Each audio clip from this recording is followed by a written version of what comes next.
Root stock মানে চারা গাছ নিলাম, এটা আটির গাছ, ঠিক আছে। নেওয়ার পরে সুন্দর করে আমরা এখান থেকে কাটবো, কাটলাম, হ্যাঁ, কাটার পরে এইভাবে সুন্দর করে কেটে ফেলবেন, ঠিক আছে। মানে এটা মধ্যে দিয়ে হবে না, এক সাইড দিয়ে হবে, চামড়ার উপর চামড়ার পাশ দিয়ে কাটতে হবে।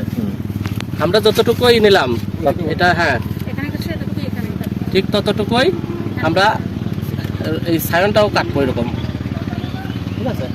এখন এটার সাথে অ্যাডজাস্ট করে দেবেন, অ্যাডজাস্ট হয়ে গেছে দেখেন। মধ্যে দিতে পারলে হবে না, কাঠের চামড়ার সাথে চামড়া পেলে একটু কাট বাঁধলেও সমস্যা নেই। এখন সুন্দর করে আমরা এটা সুন্দর করে পেঁচাইয়ে দেবো। একটাই যদি না হয় আরেকটা নেবেন, এই যে বেশি টাইট করে দিতে হবে। এটা একটু সুন্দর করে ই করে এই থাকলে হবে না, কিন্তু উপরেও পেঁচা দিতে হবে, উপরে বডিটা কিন্তু পেঁচাইয়ে দিতে হবে। মাথা খোলা থাকবে শুধু, মাথাটা শুধু খোলা থাকবে। এই দেখেন সুন্দর। এখন এটা আপনার 15-20 দিনের মধ্যে উপর দিয়ে এই গোদায় যাবে। একই গাছে কি 3-4 প্রকার দেওয়া যাবে?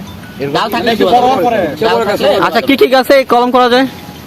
গ্রাফটিং সাধারণত আম গাছে ভালো হয়। আদার্স অন্যান্য গাছে? এটা আপনার হলো ইসে করা যাবে, বাতাবি লেবু করা যাবে, তারপর আপনার হলো ফুল করা যাবে, এগুলো গ্রাফটিং হয়। আচ্ছা আচ্ছা।